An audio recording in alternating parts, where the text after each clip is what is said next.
Good morning.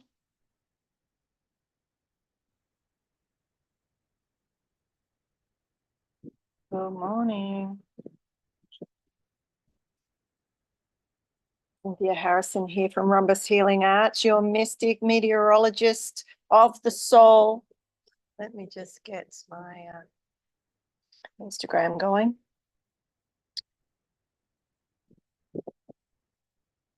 And we will get started.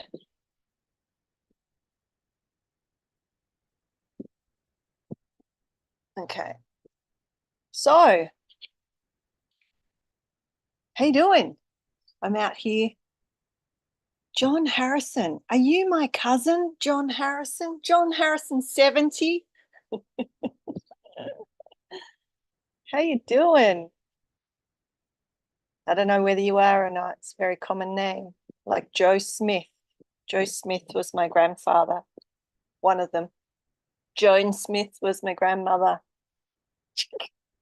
Joe and Joan Smith, right?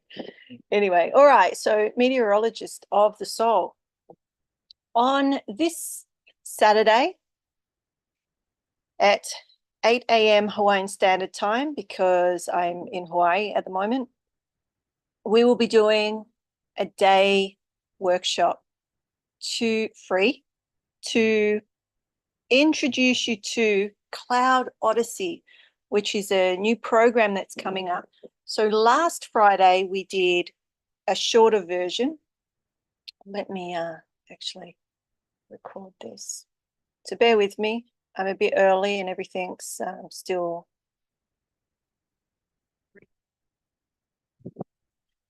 So on Friday, last Friday, we did a sample 3-hour mini workshop. Saturday, we're doing a 4-hour because there was a lot of stuff that I didn't cover and people were asking. And I'm adding in some new pieces, more creative. So what's meteorology for the soul? What is meteorology for the soul? Well, trauma and relational injury is part of the work that I do. So, using the body, the body's organicity, so the deep intelligence, innate intelligence of the body to gain information that is unconscious. So somebody said to me the other day that we can just accept our fear. Well, some of us can, right? Some of us can. Many of us can't. It's like, oh yeah, there's the hurricane coming, just accept it. Some of you can, and some of you can't. It's neither good nor bad. It's what your relationship is, how you are relating to love and fear, or the fear of fear and the fear of love. So if you're watching this, let me know if you can hear me, because I've got 2 audios going, and last time apparently the audio on Instagram was a bit strange. So just let me know. So this Saturday, the 19th of October for Hawaii. If you're in Australia, it will be the 20th because you're in the future.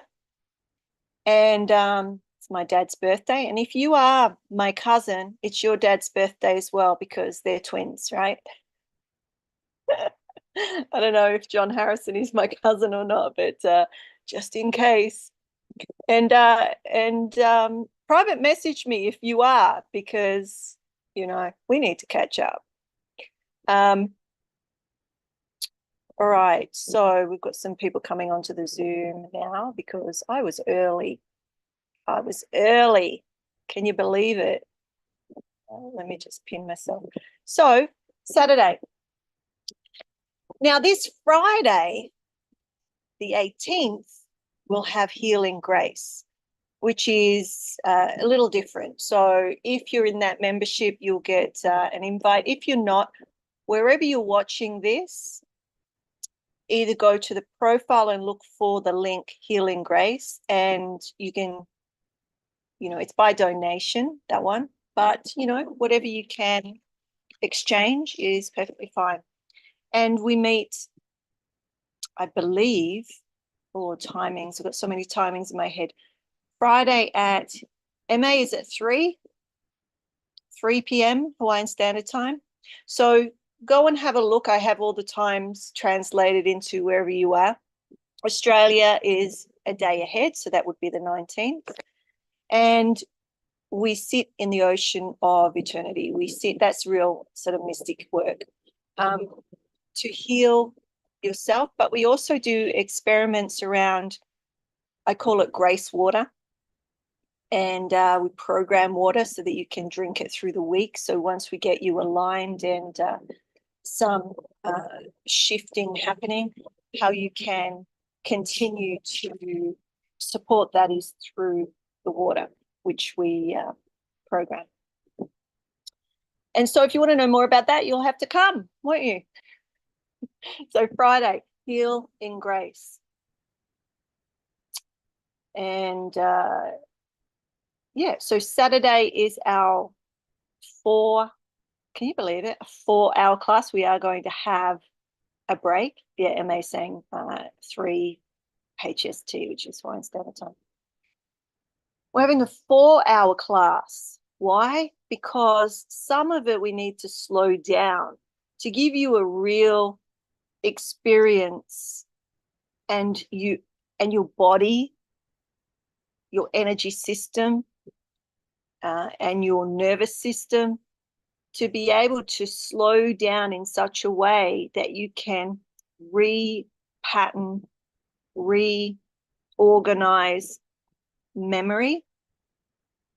And so I'll touch on that in the workshop. But suffice to say,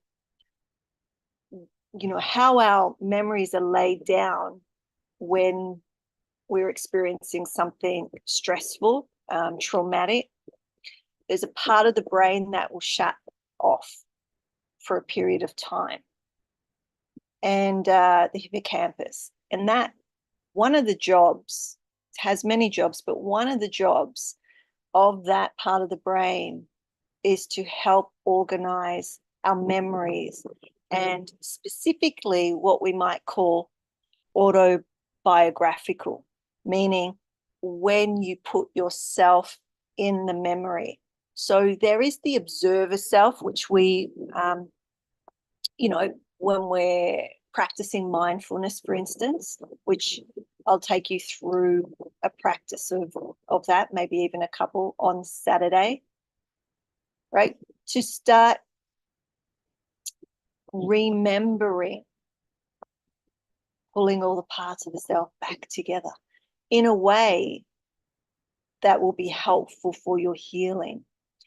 In Healing Grace, I ask every fortnight we do that. I ask, what is healing? What is healing? Because what you think it is and what it is may be many different things. So a shift or a change could be considered healing. To what degree, right? So there's many levels, many dimensions of what healing is. Okay, so we touch on all of that, and I'm researching deeply at the moment, formally, around healing and what that is. So that's why we do a lot of little experiments and whatnot in our sessions. So when is the 4-hour class? Saturday. If you were signed up for the Friday class, I think you were, MA, I will send a reminder out to those that are already signed up. But yeah, this Saturday, the 19th at, what did I say, 8 a.m., because for you over in EST or Eastern States and whatnot, you're 6 hours ahead of me, so it gets really late. So from the last workshop that we did, it was getting rather late for you. Although I remember, if you want to train with people who know their stuff, you're going to get up at any time. I used to, when I was in Australia, most of my trainings were at 1, 2, 3 a.m. in the morning because I wanted to train with the best. And I did. And I would get up. And when I would do, week trainings, in-depth immersions, I literally was on night shift. I would sleep in the day and I'd be up all night because that's just what it took. So depending on what you're needing, what you're wanting, I'm not doing replays of these programs, but I am doing them fairly regularly to give you a little taste, because that Cloud Odyssey, or the Cloud Odyssey, is a 6-month program and bi-monthly. So it's pretty in-depth for 6 months. But because how I teach and how I speak about things may be very new to some of you, and it is an investment, regardless of whether you come on the program or not, you'll be able to get some information, some knowing, some even some healing, some shifts, some changing. Let me go back to, and I'm sorry for looking out, it's just the view's pretty magnificent here, so I'm looking at the ocean. The whales will be here soon, so I'll share the whales with you. Move this pillow. Mindfulness. So did you know that our nervous system has the capacity, we're born with the capacity for mindful awareness, or a particular type of observing consciousness? Did you know that? Well, did you know that it has to be developed? So if it's not developed, then it will be more difficult for you to observe the self, to be aware when you're triggered, to be conscious while you're or semi-conscious, because there's many levels of consciousness, and that's what we'll look at. But being aware, being mindfully aware when you're in communication or in relationship with other people, so that if you feel a trigger or an ignition in your body or a spark, for you sparkies, I'm really intrigued if this person is my cousin, so hopefully you let me know, because my youngest daughter's an electrician, and I believe you are. So anyway, mindfulness. Did you know that? Did you know that it's just not magically, oh yeah, we can observe ourselves? So some of the classes that we've run in the past around intuitive studies, like gaining other information, right? Gaining information from self, from energy, subtle energies, our systems, from spirit, right? From, I'm going to say disembodied spirit. So people who have passed, our past loved ones. So mediumship, trance channeling, trance healing, these sorts of things. Right. There's an aspect where you're observing yourself. It's like you're sitting in the back of your head watching, right? And being aware of really subtle, very subtle whispers or energy information. Right? Energy is packets of information. So we're listening with our whole self, not with our ears. We call it listening, but it's, it's how you, see, feel, sense, know, taste, smell, touch, right? All your multidimensional senses and your 5 6 or 8 physical, human, lower 3 chakra system. So what else do I have to tell you? I think they're the so I've got down here Tuesday inner circle, so that's coming up soon, which if you're in that, you'll already know, and it's straight after these lives on Tuesday. If you're interested in that, you can also go to the link for Holistic Mystic Mastermind Inner Circle, where after we do whatever we've got to do right here, we go into a deeper dive, particularly for you to get mentoring, ask questions, share what's going on for you, and be witnessed, and also some teachings, metaphysical teachings along the way. So Friday, Healing Grace, which is by donation. Go and look either in the chat, or if you're on Instagram in my profile, and you see Healing Grace, and it'll come up with the page for that. Saturday's workshop, Cloud Odyssey, 4 hour, and you'll get a break. But I want you to be immersed, not so much in the theory, but in the practice. So regardless of whether you come on board for the longer program or not, right, you are experiencing directly for yourself the potential for your deep core healing, right? So, so any questions on that? Let me just check the Restream chat.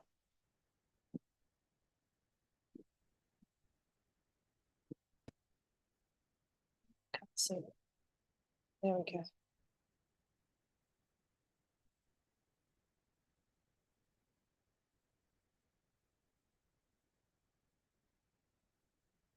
All right.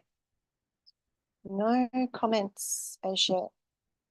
You're rubbing your hands like, yeah, what's to come? Or you're putting hand cream on, I'm not sure. All right, so I love it when I can see people on the Zoom.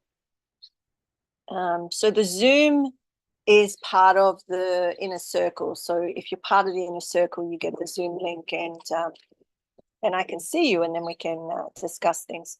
All right. So what else did I want to tell you?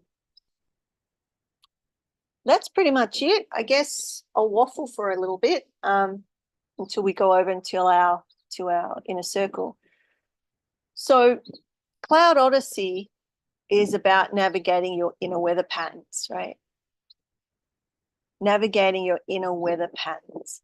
And I'm using the analogy or analogy and metaphor so that it makes it not only more appealing, but easier, or there's a simplicity to the teachings. It's based on ancient wisdom, 5,000-year-old wisdom, but also, current cutting-edge psychological theory and practice, okay? So, they're my two worlds, and I merge them together, right? So that you have, the spiritual aspects of your health and wellness, and the physiological and, the science-backed processes and information, okay? So Cloud Odyssey. So you come to the mini, I say mini, but it is 4 hours, right? But that gives us more time to talk, more time to feedback, because as I take you through information, I'm watching. I'm a mystic, right? I see, feel, sense, know, taste, smell, energy, so that when you're going through things, I can see where you are and I can guide you more effectively, okay? You can also feed back to me. So, for instance, what's your weather condition today? do a weather report. Wake up. Do you do that? Do you wake up and go, oh, there's thunderstorms coming, right? Or is it sunny? Is it shining? Is it windy? It's windy here today. It was a little windy for me internally this morning. So I scanned my meridians and I corrected what was going on, which is just another, I call that energy medicine first aid. It's not going to heal you. It's like shifting where the energy is so that it's not yelling at you so loudly, right? And then you can take effect if you're aware, if you're conscious to a degree, right? Or more conscious than you were yesterday. There's some information here. There's some fear in the body, fear of fear or fear of love. And I have an opportunity to be with that, to be in relationship with that part of myself. The thing is, many people don't know there's many parts of you. And so you go around thinking that the one that you're aware of at the moment is the be all and end all. You're so much more. And that's the beauty. That's also the challenge. So in these workshops, I take you through, it's almost like giving you or showing you the building blocks, right? And we can cross-reference it with pretty much all of the, I won't say all, but a bunch of the ancient wisdoms. So we can cross-reference the attachment styles and the adaptive strategies. So the adaptive strategies are the survival adaptations that humans develop to be able to manage, cope with their attachment style, right? If you've got trauma laid over that as well, then there are other things going on, right? So that would be, so trauma plus attachment injury is complex trauma, right? Which is what I've worked in that area for over 20, nearly 30 years, okay, in multiple ways. Now I merge the whole system together because of what I can see, feel, sense, know, my intuitive faculties, my consciousness, and share that with you, right? From different perspectives, from different angles, so that you can start to get to know all of who you are. So that mindful awareness, think of it. Some of you have seen, I don't have my whiteboard here because I'm sitting outside. I'm like, stuff it. I live in an awesome place. I'm not going to sit in a room in front of the computer. So here we are. And it is a bit windy, but we deal with it. So mindful awareness is that inner center, that place where you can sit in, you know, if I say, what is it for you? You may not know. So we go into a direct experience of it so that you can go, oh, it feels like, and I'll tell you what, you know, students and participants have said over time, it feels like peace. Okay, so that is peace for them, but it may not be peace for someone else. You know, the just being. So what being is, you know, what are some other words for those that are here? It's very quiet today. When you went into that place, that center place, or into your joy, there you go, joy. Yeah, because joy is a state for us, right? Joy for some of you is like happy. But happy and sad for me are on a spectrum, right? And it's weather. Oh, I'm happy today, the sun is out. I'm sad today, the clouds are out. And that's subjective, right? Because some of you love, who's a storm chaser? I know so many people that are storm chasers. I personally do not like lightning. Thunder I can deal with, but thunder goes with lightning. So when there's thunder, I'm like, where is it? Am I going to get that? You know why? When I was a kid, walking to the school bus, and back in the day, we had to walk 50 miles. No, we had to walk a long way. We lived rurally. So it was a bit of a hike to the bus stop. And the guy up the road, when I say guy, he's a man now, he's, about my age, maybe a bit older. But when we were kids, me and my brother and Philip, his name was, we'd walk to the bus stop and he would tell these stories. And there was a couple that stuck in my mind, and they were people who got struck by lightning, right? So as a little girl, these stories get stuck. Same thing as the red-bellied black snake or the redbacks.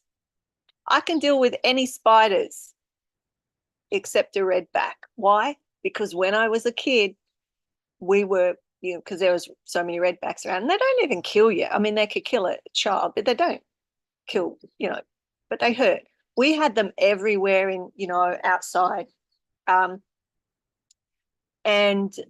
I think, I don't know if every place in Australia has them, but the red-bellied black snakes were everywhere.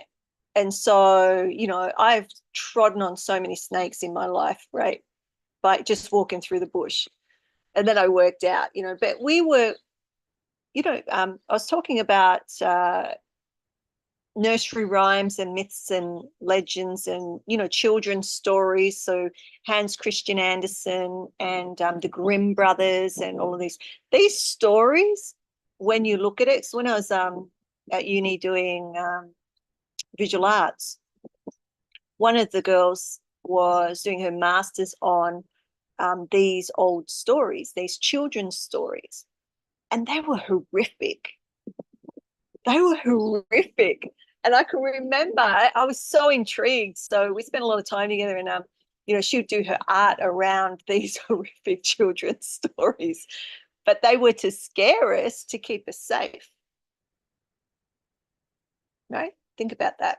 Even the songs, Ring a Ring a Rosie, A Pocket Full of Posies, A Tissue, We All Fall Down. That was to do with the I think it was the Spanish flu or the 100-year flu, right? And everyone dying or something like that. All these different, and the, different cultural stories, and I've traveled a lot and, sat with a lot of, First Peoples, the Indigenous people all around the globe. And you hear the stories and their song, right? It's oral tradition, but a lot of them are scary. To keep you safe. Men's business, women's business. You don't go to where the men's business is, or, you could be, the Egyptian stuff, right? Who grew up interested in Egypt? And I remember when some of the tombs were, and even recently, there's been some more recent ones found, right? All of them have been looted pretty much, but or refound, right? But all the curses, Raiders of the Lost Ark, was that one of them? They talk about all these curses of going into these old sort of burial grounds where they'd be buried with a lot of their treasures and whatnot. Is it true, or is it to scare you? And is it to scare you to keep you safe? Because so nowadays it's different parenting nowadays. I'm talking about, my kids are adults and have their, well, my eldest daughter has 3 children, and but when I was parenting, when they were little, we tell them things to keep them safe. It's like, oh, don't touch that. It's hot. Right? Don't go too close to the fire. All these things that to put some sort of fear in them. So think about this. And that's sort of carried out through your lineage, really. Unless you can change it. And some of you may not want to change it. And some of you need to change it because of how you were parented,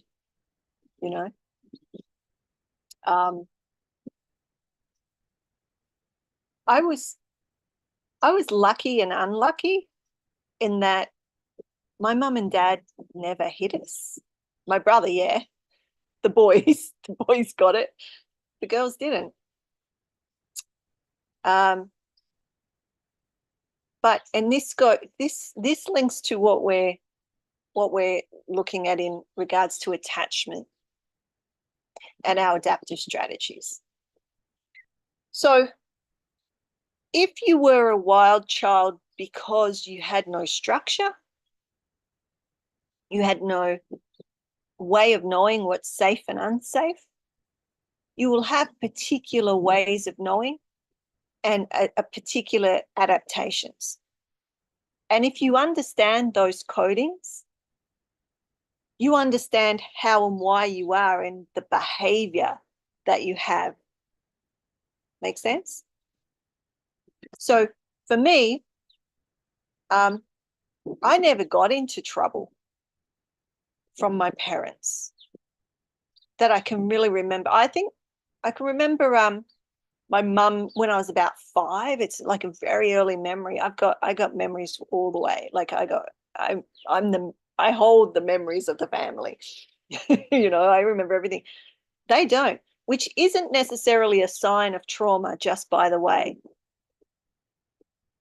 Some people say that if you cannot remember your childhood, there must be trauma. That's not true. It's not true.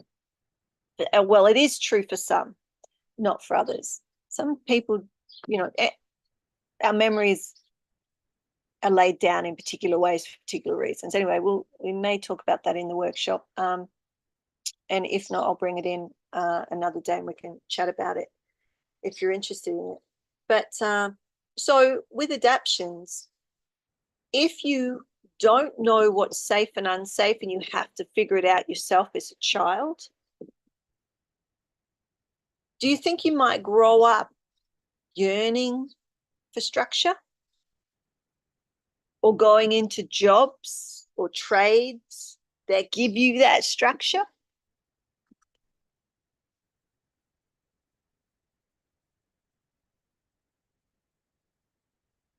And again, this isn't 100%. This isn't 100%. On another side of it, just for that example, it can go to the extremes of if you never had a sense of safety and security, meaning your parents weren't around, they weren't abusive, but they weren't around, or they let you do whatever you wanted to do, right? So the other end of the spectrum, not controlling, they just let you do whatever. The child is looking for boundaries, and then the adaptation is they have to create their own boundaries somehow. The misalignment of that would be that they choose partners later in life that are very controlling, that are giving them boundaries that are, I was going to say toxic. It's not quite right, but it can be, right? And they find that they're, going towards people that are on the extreme end of providing that security. But because it's the extreme, again, it's not safe. Does that make sense? It's like, yeah. So I didn't get that. I just joined the army. My relationships weren't like that. But, you know, so there are all of these types of adaptations. And those adaptations can be overlaid or understood through the, I'm going to call them the twisters. So if we're going back to the cloud analogy or the weather, the meteorology. So it's looking at the clouds, right? Which is how you feel and what's going on internally, what's your internal landscape. And then there are these twisters. And we've had a lot of hurricanes in this side of the world, right? Which I guess I'm not from here, so, you know, new to me. In Australia, we have cyclone season. We call them cyclones. And I would never live in those areas because I don't want to, you know what I mean? Like, I'm like, no. Anyway, I moved here. Yeah, it's not so bad here. But, you know, in America, there's been some horrendous damage and loss of life and property and livestock and whatnot. So trauma. And I woke up, it must have been 2 a.m. a few nights ago, and I got the download of this next piece, which is what I'm bringing into Saturday, because this is how it works for me. And it is these twisters, these cyclones in our life, in our internal life. And we know how damaging they are externally in our relative reality, the weather. Okay.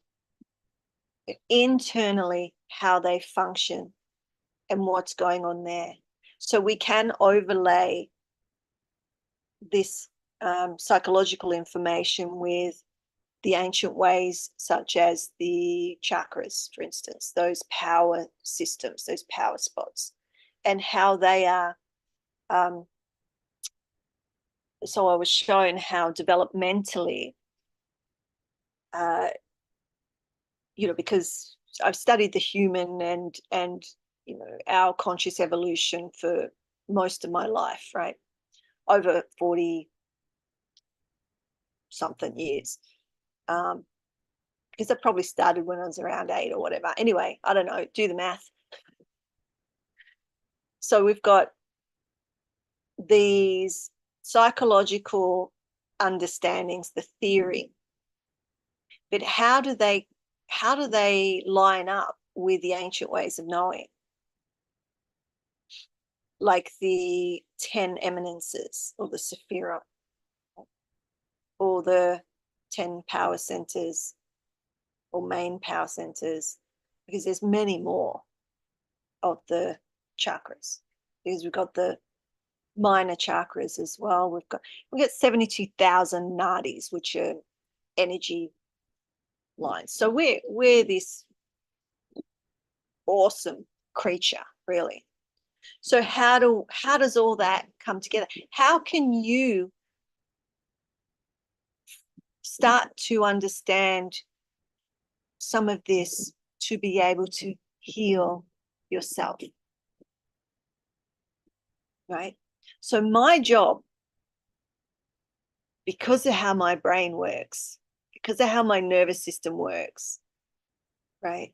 And because of the information or the experiences I've had directly and, you know, physically and non-physically, I have the capacity to see things, to see how things cross-fertilize, to see the similarities and differences, to see love and fear in everything, to see love and fear into unconditional love in everything. Right? So we see the spectrum, and then we have the center.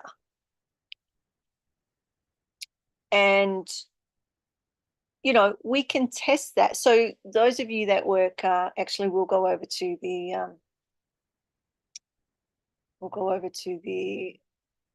inner circle in a moment, and maybe have a discussion about this. And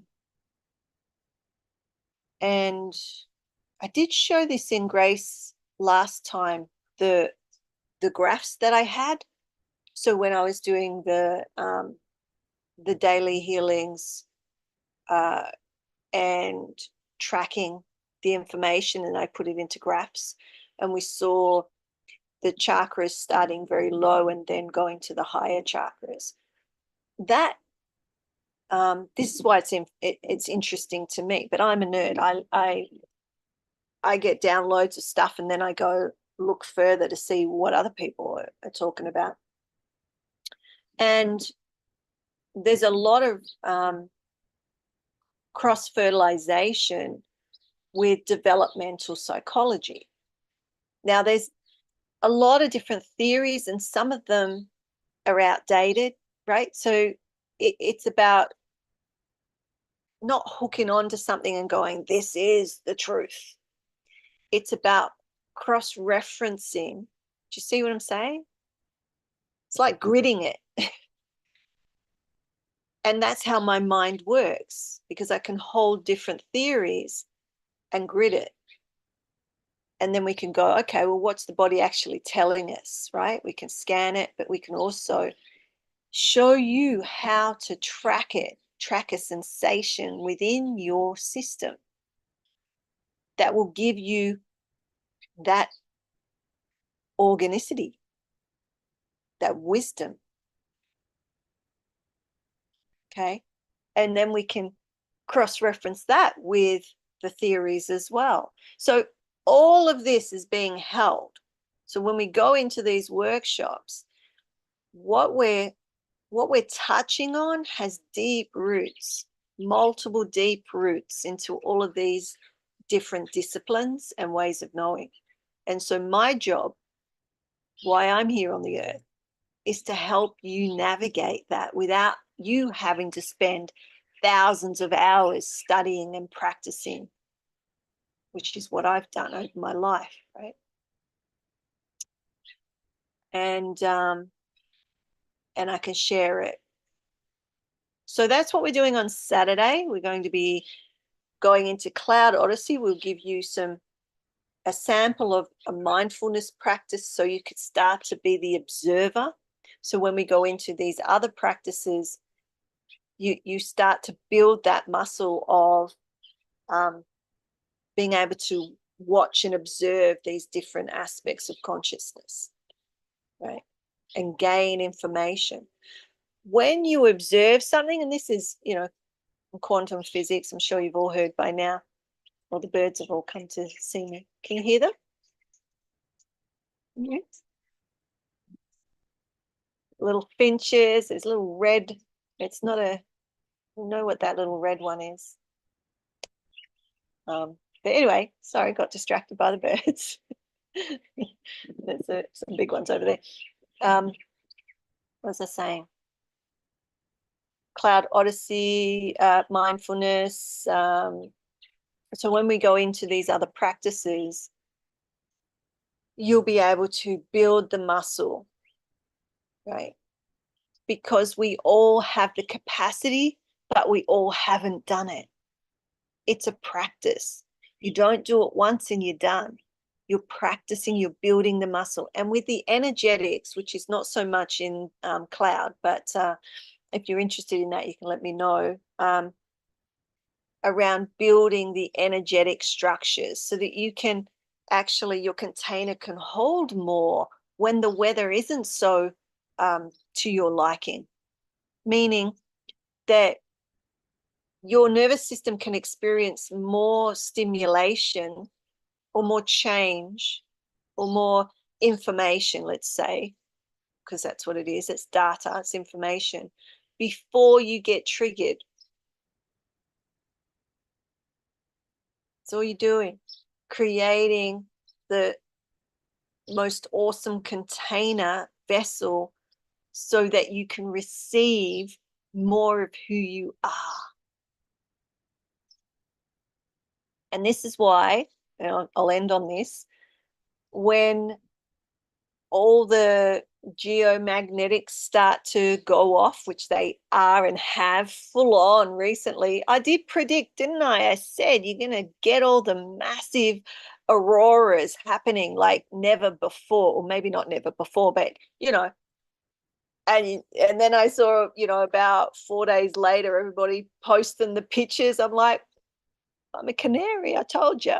Like it's, but those beautiful colors in the field are a symptom of the energy and the frequencies that are happening.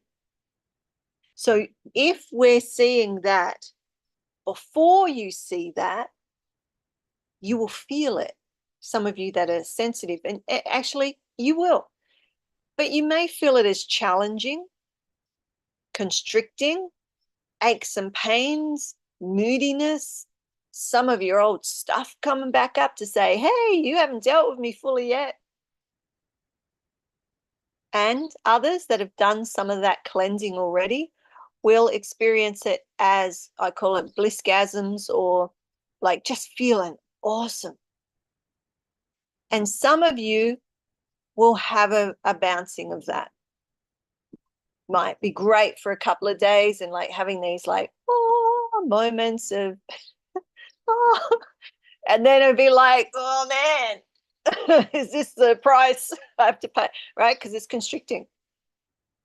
Right. So these times when there's such a flux of the geomagnetics or the fields around the earth, it does overlay with the Schumann resonance. So some of you might be following that, or the KP index, which is, the magnetics of the earth. And that's sort of what I hear. I hear the geomagnetics. So that's why I tend to talk about that. But for the meteorology of the soul, right? The meteorology of the soul is navigating, understanding, not fully like academically understanding, right? It's just having that deep relationship, that intimate relationship with yourself, so that you can navigate all the changes. They're constant, like the weather. Comes and goes. It's, actually, I was going to say there's not a cloud in the sky, but there's actually two clouds over there. I don't know if you can see them in the reflection, but right? How we can have a relationship with all the different clouds at every level of atmosphere, which within us is every dimension. And some clouds go through all the dimensions. Some don't. Some are high and wispy, and some are low and closer to the earth. It's very similar for us. And so that's what we'll learn a bit more about on Saturday. But in the full Cloud Odyssey, it's over 6 months where we can go deeper into what's happening for you specifically, because it's smaller groups. And you'll be, in a safe, secure space where you can start to navigate your own vessel through the weathers of your life. Okay. And so I love this program. It's a little bit of all of the past programs, to be honest, because all that we're here for is to have a relationship with love and fear and be unconditional. Right? It's ultimately what it's about. But how do we do that? How do we understand that within ourselves? And we can use this information to understand others. However, the more that you understand yourself, the more you'll understand others. So, alrighty, let me just see. I've neglected the chats. So, just to recap, Friday we have Healing Grace, which is by donation. So you can go to the, yes, that's right.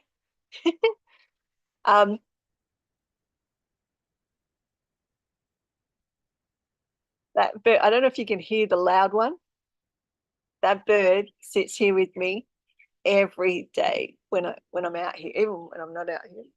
Just sits, its perch, it fluffs itself up and it sits there and it just sings. Pretty much most of the day, I'm like, do you eat? Do you eat? I don't know. Anyway, what was I saying? So Friday, Healing Grace by donation. It's about an hour and a half. And Saturday, I start early, 8 a.m. But for you, check out the time. It's most of you to be, around lunchtime, maybe just after. Is that right, Emma? Yeah. And I've done that so that more people may be able to attend, because I got a lot of emails saying that, it's too late for them and whatnot. So we'll do it again on a Saturday and see how we go. And yeah, you can ask your questions and we'll experience it. And whether you go on with other programs or not, 11 a.m. Pacific, okay, Saturday. And we can go a little slower. We can go a little slower, and the reason why is so that we can understand how those memories are laid down, not understand intellectually. That's my job. I learn that for you, and then I take you through the experience so you just can do it, right? And then you can be in the memory, observing it, so that the memory, which comes as a sensation in the body, is part of the complete memory that's laid down when we do the processes. Because otherwise, you get the sensation when you're driving your car and you go past a certain, I don't know, you see or smell something, or you see a particular person or a particular, if you've had, just seeing a little blue car going by, if you had a trauma or an incident with a little blue car when you were a kid or any time in your life, and you went into the stress response, for some people, they didn't lay the memory down well. So when they see the car, they don't have the rest of the memory. They just have car and trigger. So what I'm saying is, when you go through the process, which is you don't have to tell your story. My background is in sensory motor or neurosensory work, which is the body. It's not talking therapies. Talking therapies really don't cut it for trauma and even, relational injury. It's debatable because it's held in the body and the energetics. And you can process to a point through word, but the body and the energetics, which is part of your body, really supports you in your healing. So if you just want to sit there and talk, you'll be doing that for the rest of your life. When you talk, you'll feel better, because some people like to process through talking, but it doesn't heal you. Make sense? So the work that we do is really going through those layers, how we lay down, how we process through these layers of sensation where we feel it. So the next time I see that car, I'm going to feel it and know, oh, it's a memory, right? A lot of people with PTSD or CPTSD, they'll see the car and they don't have the memories. It's like, or they'll have a flashback, but they're in a different time, right? They're in time. What's that? That's not the right way of saying it. They're in it in that time because the memory's not laid down well. This is my simplistic way of saying it so that hopefully it's a little more understandable, right? Because the space-time piece is corrupted because that part of the brain through our neurochemicals, mainly adrenaline, cortisol, turns off that part of the brain for a moment. And that's the piece that helps that part of the story be laid down together so that you're in it in time and space. Because if you're not in the memory in time and space, it will pop up and you think it's happening right now, right? So a flashback. Or you're talking to somebody and you smell something. It might be donuts, right? I love donuts. You smell the cinnamon of the donuts and it creates a sensation in the body and you start to feel scared and you're like, what is happening? And maybe you think it's that person in front of you, where it's the smell that maybe relates to something that happened in a past time that was traumatic in some way, shape, or form. Do you see what I'm saying? The memories are corrupted in a way. They're not laid down well. And so mindfulness, slowing down, the way to turn back on that part when you're bringing a piece of the story, just the memory of a slither, a piece, one little dot, you can start to lay it down, reprogramming it. It's power-filled work. I cannot.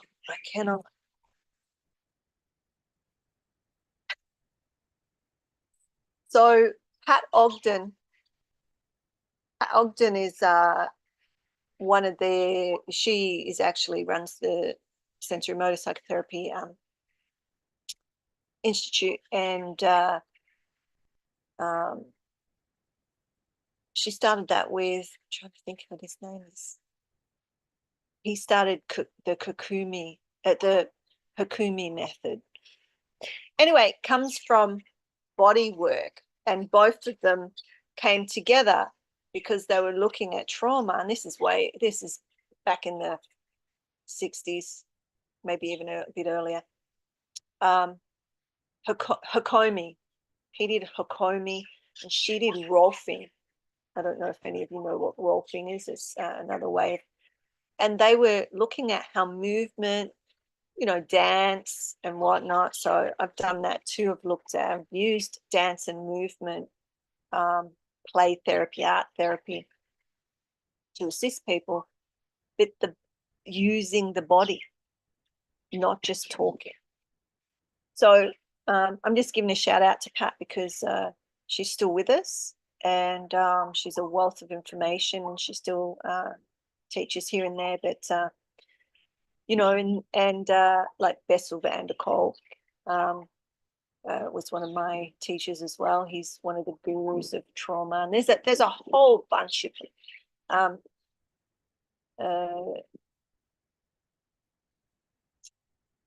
Kakuni Minton is also sensory motor psychotherapist.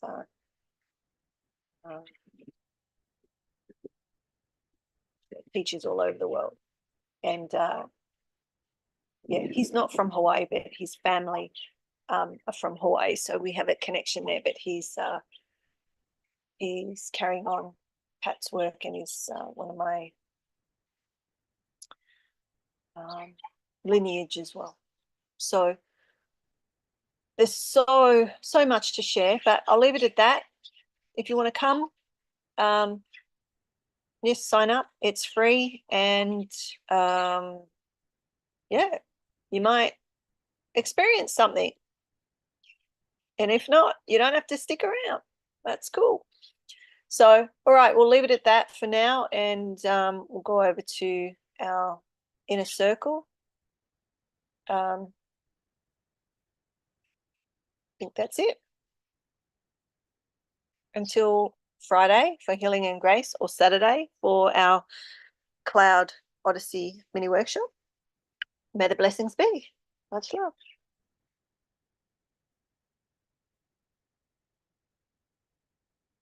All right, I just need to get off all the lives.